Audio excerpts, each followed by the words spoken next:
با یک زندگی مستقلانه گسیل میکند.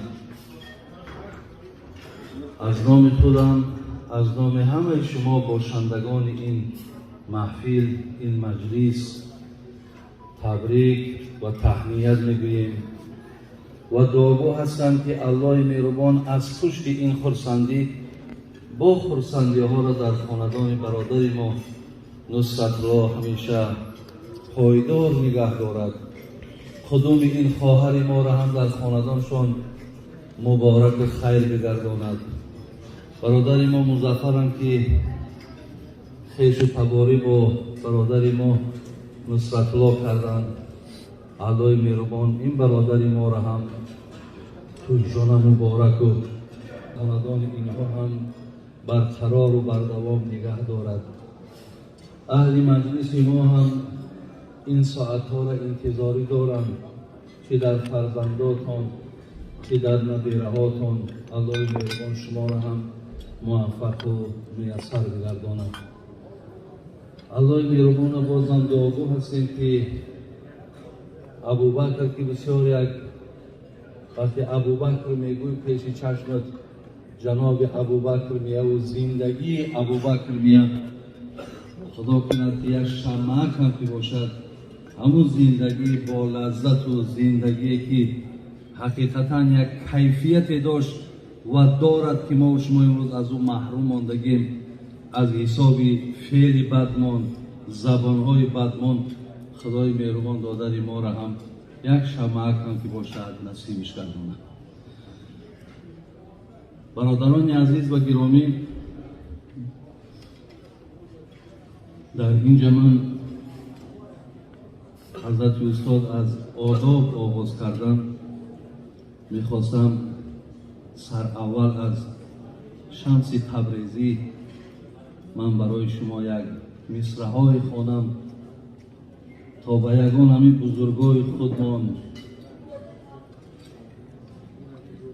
به نفرهایی که ما و شما با اینها باید الله را تشکر کنیم که چقدر شخصیت های بزرگ از ما هست که ما از زحمت اینها، از مهنت اینها شکر که درس میگیریم، راه درستی را میابیم.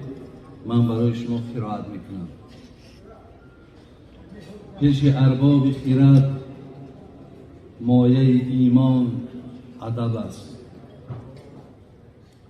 پیش ارباب خرد مایه ایمان ادب است. لاجرم پیشه مردان سخندان ادب است. به ادب را به سماوات بقا منزل نیست، در سماوات بقا منزل مردان ادب است. آدمی زاده اگر به ادب است آدم نیست، فرق در بین جسم بنی آدم و حیوان ادب است. کردم از عقل سؤالی که بگو ایمان چیست، عقل بر گوش دلم گفت که ایمان ادب است. دیده بگشای ببین جمله کلام الله را، آیت آیت همگی معنی قرآن ادب است. گر تو خواهی که قدم بر سر ابلیس نهی، دیده بگشای ببین قاتل شیطان ادب است. یک دو سه روز در این خانه تن مهمانی، با ادب باش که خاصیت مهمان ادب است. رو پسر پند پدر گوش بکن هر شب و روز، دولت و ثروت و تاج سر مردان ادب است. شمس تبریزی بکن ذکر خدای ملکوت، نغمه پردازی این مرغ خوش الهان ادب است. برادران عزیز و گرامی، وقتی که من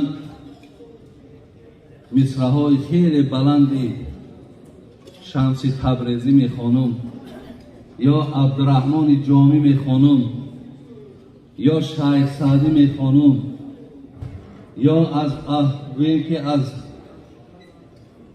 عبدالقادر بیدیل میخوانم. بعد اینها را قرائت کردن، شما اگر اهمیت داده باشین برادران، در حال از ملک های دیگر مثل افغانستان، مثل سعودیه، یک نفر در بالای صورت ما یک رنگی سرخانتا کریس میکنه بود. مقصد چی است؟ اینها برای آنه که شعر میخوانند اینها مشرکند، اینها کافرند، اینها منافقند، اینها مرتدند. برادرای عزیز و گرامی، حال آنکه الحمدلله رب العالمین، برادرای عزیز و گرامی، عقل بسیار نعمت بزرگ است.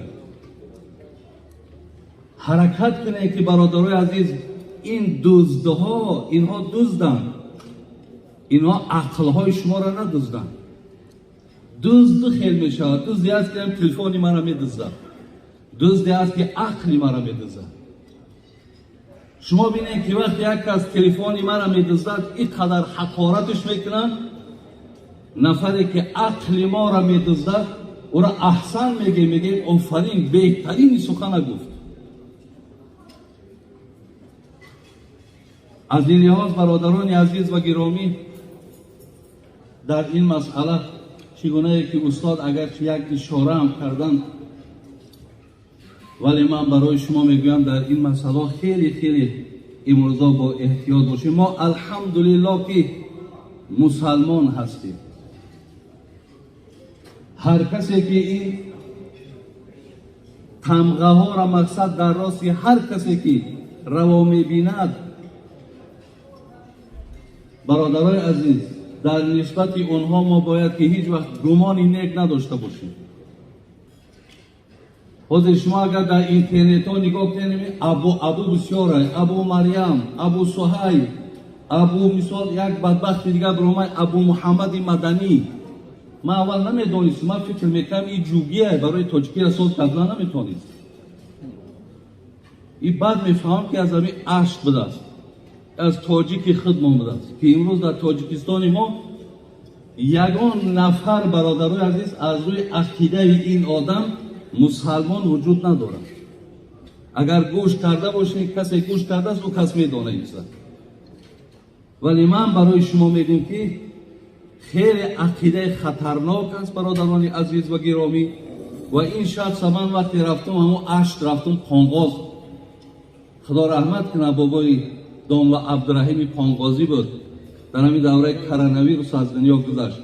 همین کس، همین ابو محمد مدنی را همین کس برده بود از داخل کرده است. بعضی خدمتاش این رحمتی مشرک، این رحمتی مرتد، این رحمتی را کافر هم برآورد. برای همین در این مسئله که ما الحمدلله ترس هم ندارم و از ایو هیچ وقت ما انشاءالله احتیاط هم نمیکنیم.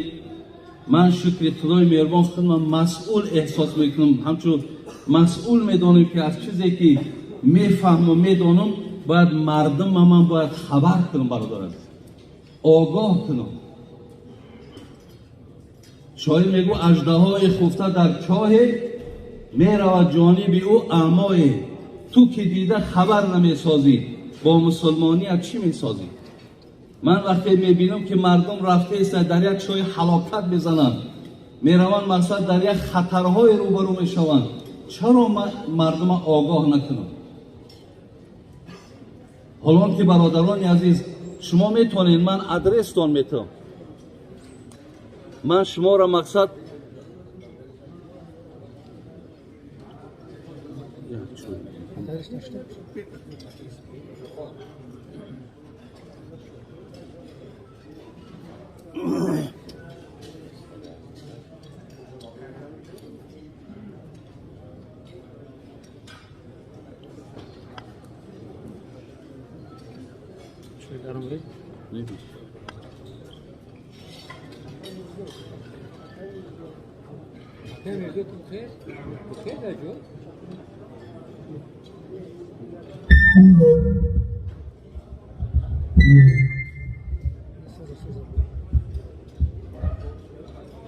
یک دوستی میبخشید.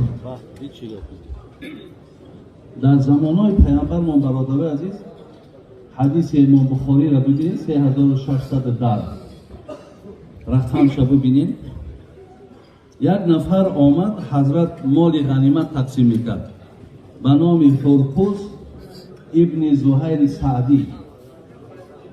پیش پیامبر آمد برادران عزیز و گرامی. وقتی پیامبر مال غنیمت تقسیم میکرد میدونید طرف پیامبر چی میگه؟ گفت ای عدل، گفت ای هرگاهی که مال غنیمت تقسیم میکنید در مال غنیمت عدالت کن. برادر عزیز این بسیار به حرمتی کلان است در برابر پیامبر که پیامبر از عدالت گپ زنید. میدونید پیامبرمون چی گفت؟ گفت ویلا، گفت و من یعدل اذا لم اعدل قد خیبت و خسیرت ان لم اکن اعدل. گو وای به حال تو ای هرقوس، اگر من عدالت نکنم کی عدالت میکنه؟ اگر من عدالت نکنم تو خوار و ذلیل میشوی. تو نمیدانی که عدالت را من بر این سرزمین آوردم، از عدالت من سخن میزنم. تا این روز شما چی عدالت داشتید؟ وقتی پیامبر برادران عزیز این سخنها را در برابر این هرقوس میگفت، پیری همی ابو محمد یا پیری ابو محمد مدنی و پیری همی آدمایی که تمام عزیزا و بزرگای ما را حکم به کفر دادگیان، بعدا میگه حضرت عمر در پهلوش بود. برادر عزیز این حدیث امام بخاریه. گفت ایذن لی یا رسول الله فیه فاذنی و عنق. حضرت اجازت نمیتی همین به ادبی به شرف گفت گردنش جدا کنم؟ اجازت نمیتی؟ برادران خوب دقت کن حضرت چی گفت؟ حضرت عمر چی گفت؟ گفت دعه فان له اصحابا. برادران ببینید گفت حضرت عمر گوید تو کشته نمیتونی. از پشتی گفت گروه های به دنیا می آیند. نگاه کنید گروه های به دنیا می آیند. چه گروه می آیند؟ یحقر احدکم صلاته مع صلاتهم صیامه مع صیامهم. این خیل نماز اینها میخوانند تو خود باور که در برابر اینها با خجالت میشماری. این خیلی که اینها روزه میگیرن در برابر این گو خودت تو خجالت میشماری. یقرؤون القرآن لا یجاوز تراقیهم. لیکن بدون عمر گفت که قرآنی که اینها میخوانند الله قرآنشون قبول ندارد، الله نمازشون قرآن نمازشون قبول ندارد، روزشون قبول ندارد. یمرق من الدین کما یمرق السهم من الرمیه.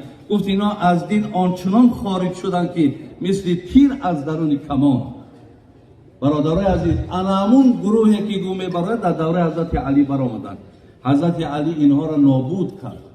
اینها کسانی بودند که حضرت علی را حکم به کفر دادند. حتی نفری که 10 یار بهشتی بود حکم به کفر شدند.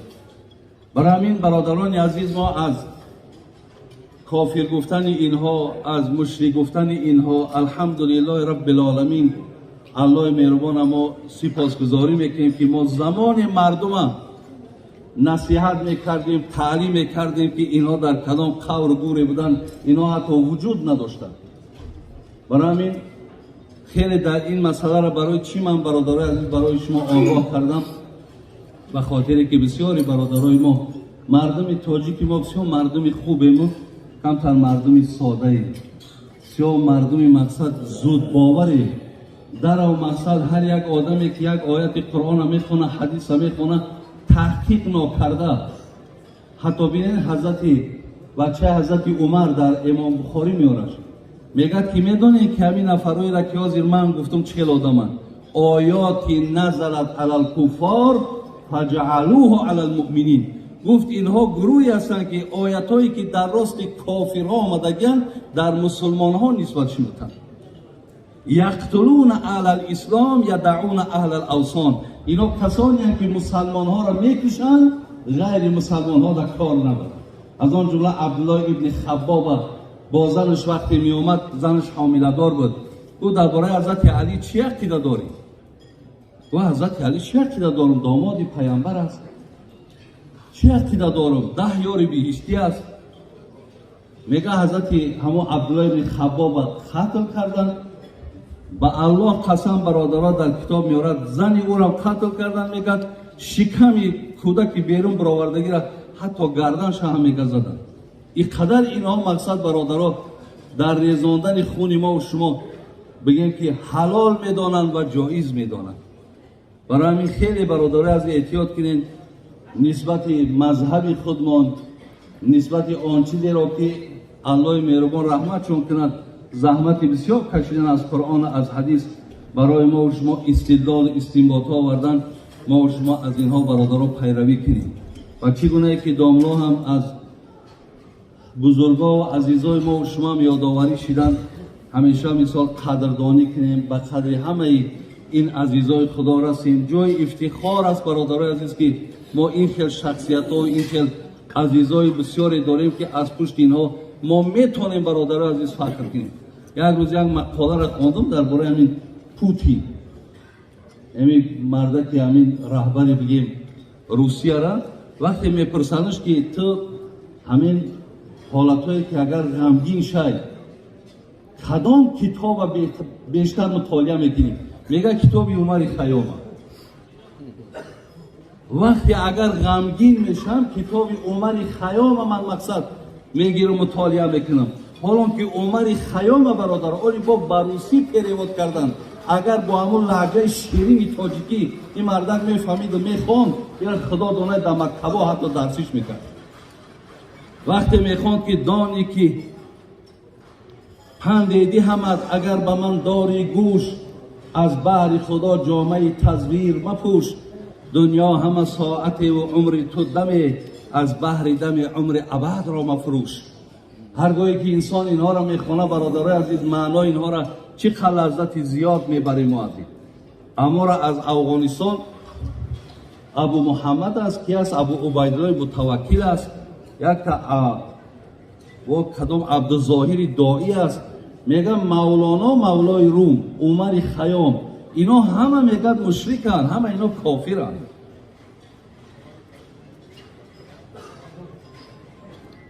برای همین برادرای عزیز و گرامی اینا جای افتخار هم هستن جای تکیه هم هستن. الله مهربان از سپاسگزاری میکنیم. ابوبکر جان بازم تبریک میگیم برادرای عزیز. خدا کنه که خواهر ما به این خاندان یک نور بیاره به این خاندان یک گوییم که برکت بیاره به این خاندان یک خیر زیاد بیارد. نصیحتایی را که اکای داملا کردن ما هم انشاءالله در برابر این گفتنیم که البته به البته رحمت کند خداوند جناب فردوسی را. چی خوش گفت فردوسی پاک جان به شاهنامه اندر بیان زنان بهین زن در جهان آن بود که پیوسته با شوی خندان بود. مگو این سخن را نه پا و سر است حدیث و سخنهای پیغمبر است. فردوسی میگو بگم تا بهترین زن کدام زنه؟ همون زنه که مردک شا بگن همین زن راضی بگن راضیم گفتن همین زن بهترین زن به شمار میروند. خدا کند که خواهرای ما برادرای عزیز از جمله زنهایی باشند که شوهرها از ما راضی باشند شوهراشون حرمت کنند به قدر شوهرها برسند. شما هم برادرای عزیز گپ سری آداب رفت ما کم کم همین اینترنت ها قد بسیار سر کار داریم. ما هم شبکه داریم ما هم سوال جواب داریم. میبینم که تاجیکی ما یکی از دخترها را میگد مقصد رسیده است یکی از کدام کمپیری عروس رسیده است یکی میبینی که مثال یکان کار دیگر را دست دادن. برادرای عزیز و گرامی چگونه داملا برای ما و شما اشاره کردن. خیلی و خیلی در این مسئله احتیاط کنید. خیلی و خیلی احتیاط کنید. هیچ وقت همیشه با این مردم مراسا کنید با این مردم معامله کنید. انشاءالله شما در همین بگیم خاک امینا در سرزمین امینا در وطن امینا که هستین البته به البته مقصد اگر چنده که ریسک از جانب الله هم باشد لیکن یک چیزی باید سبب شود تو مادامی که همین ملک و همین دیار امینا برای ما شما سبب شدگیان با این مردم یگان رفتاری دغل نکنید. این مردم مقصد حقارت چون نکنید. این مردم تنگ روشی نکنید.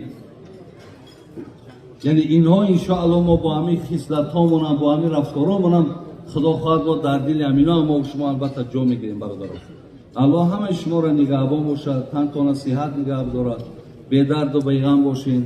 خدای مهربان عمر دراز و تن صحت و ایمان کامل تان تیاد. اهدنا الصراط المستقیم صراط الذین انعمت علیهم غیر المغضوب علیهم ولا الضالین. آمین یا رب العالمین.